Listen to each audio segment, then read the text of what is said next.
there, Rebecca Boo here, and today we're just gonna do a chill video, just some digital art today. Surprise, surprise, this isn't just traditional art that I do. So, today is very busy. It's a very busy Friday the 13th. Today is also the day Melody of Memory comes out for the Kingdom Hearts series, and I thought, oh hey, there's a perfect opportunity for me to finish this art piece that I have been sitting on for forever.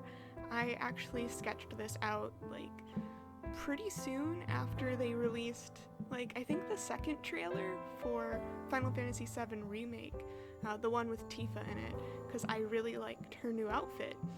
So I was like, oh great, I'll draw her new outfit and we'll do it with Kairi, because there's no way in Kingdom Hearts 3 that she and Lee could learn how to fight by just camping in a forest. I mean, somebody had to teach them something, so I'm like, hey, why not Tifa?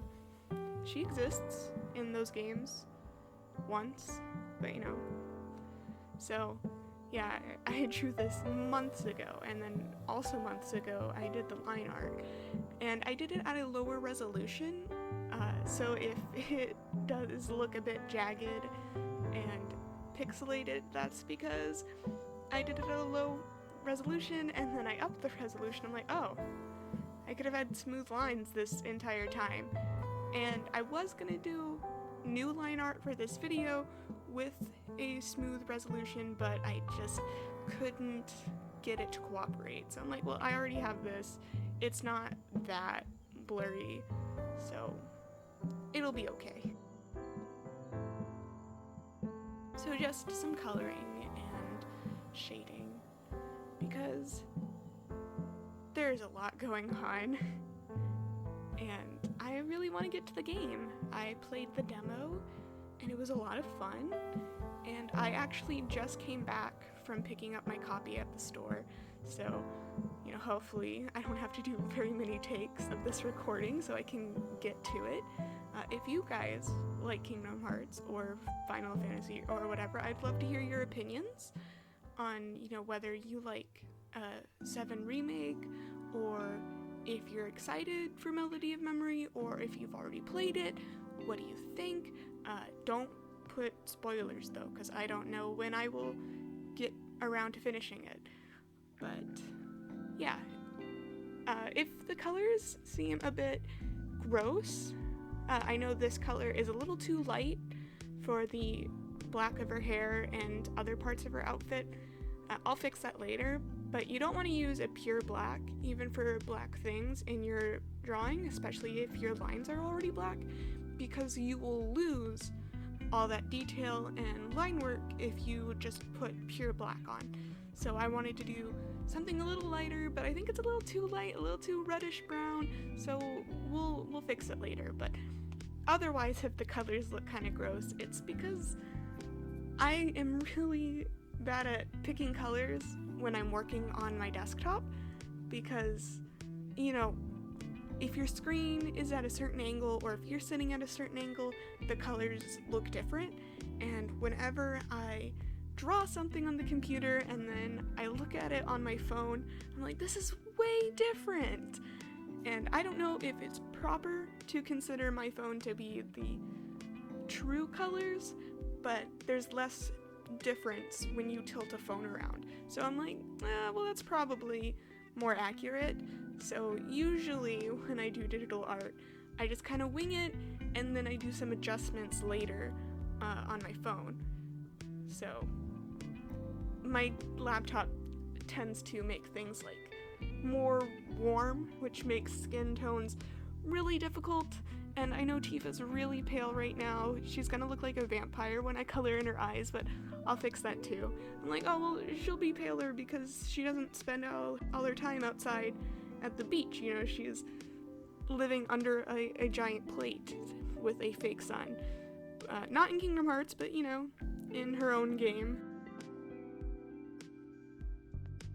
Because this was drawn before Remake actually came out, her boots look a little different from how they look in that game, because they are based off the older design of her boots from the PlayStation 1 version, because there wasn't really a lot of good reference to come by at the time, because all I had to go on was images from the trailer, so I kind of had to do some guesswork here and there.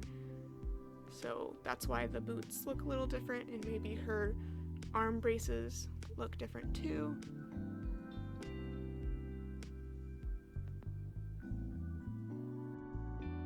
Anyway, this program is Autodesk Sketchbook, and it used to be a paid-for program, but now it's free, so it has the quality of a program that you would buy, but now for the cost of nothing. And I really enjoy this program. See, I don't want to pay for Photoshop, but I don't want to be a rule breaker either, not because I am a stickler for rules, just because I am a scaredy cat who doesn't want to get in trouble.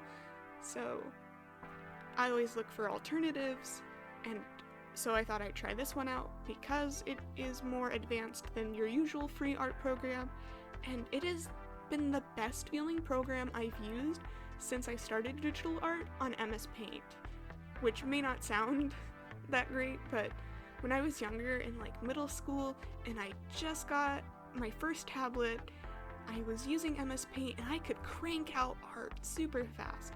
Of course, it was paint, so it's not like I was doing a lot of detail, but it was easy to crank things out. Yeah, I could just go. From there, I moved on to GIMP, which isn't the best free program. I do believe it's more of a photo editor, but it is a good beginning program that's more advanced, you know, with like layers and actual good brushes and things. But I didn't feel super comfortable with it, and from there I moved on to Clip Studio, but that never felt comfortable either. Just things didn't feel right. But this program, I don't know what it is, but it feels good. And it doesn't have all the bits and bobs that other art programs have. Like, it doesn't have clipping masks. So if you noticed when I was drawing the skin tones that I was drawing thick lines through some of the areas where there isn't any skin, it's so that I can use the magic wand tool to color select, and if I have all those things connected, you know, I don't have to go click the individual patches of skin. I just have one layer where all the skin is connected so that I can shade it at one time. So there are workarounds by doing that color select thing. So when you saw me do the pink of Kairi's dress, I did the whole thing, even though the whole thing is not pink. That way, you know, I could color select the pink, and then I wouldn't have to worry about going outside of the lines. It does have other good things that I like. You know, it has a stabilizer. The symmetry tool it has is pretty cool. It's that squiggly line up top next to the grid, and it has a couple different variations of symmetry, but you know, if you're gonna draw something that has the same thing on both sides, it's a really good tool. You can also download brushes for free with Sketchbook, kind of like how you can download brushes for Photoshop. So you can just go look for Sketchbook brushes. You can also get this program on mobile, so if you draw with an iPad, you can use it there. This isn't an advertisement or a review, I guess, but a lot of people don't really know about this program. So I thought, hey, while we're here, let's talk about that, in case you were curious or are in the market for a free drawing program.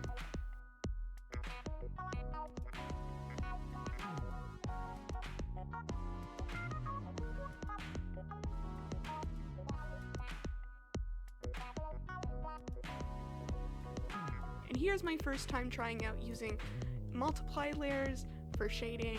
It was like 4 a.m. at this point, and I just wanted to be done, so I'm like, well, whenever I see people use multiply, it seems to work well and go pretty fast. But then I also decided I wanted to try a new way of shading with a new brush, which this is a brush set that I did download. I just wanted a more rough, messy, painterly look with some texture, you know, and I didn't want it to have this boring cell shading look, which is something I usually default to when doing digital art.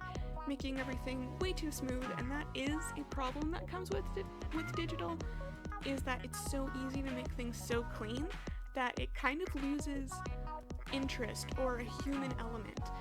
You know, one of the things that people really like about traditional art is that organic feel and that human touch.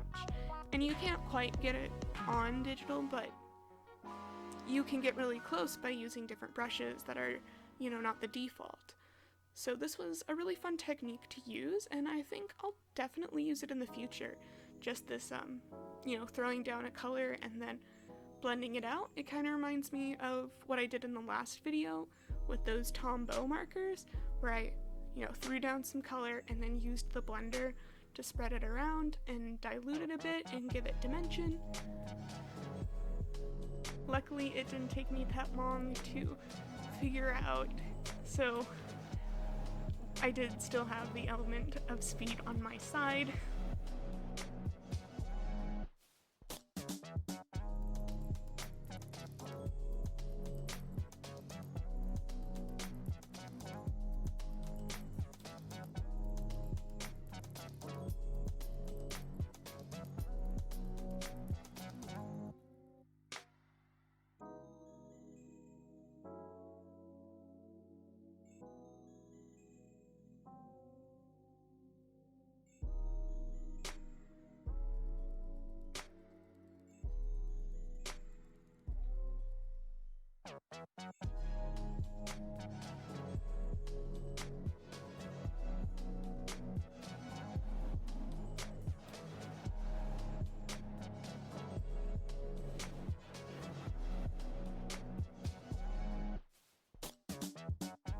But yeah, here we go with the boots. I'm trying to figure out, oh, how do I want to shade this? Because at this point I was looking at actual reference of the actual boots she's wearing. I'm like, oh, how do I like mix these together? I also, I'm not a big fan of pupils, so she won't be getting those.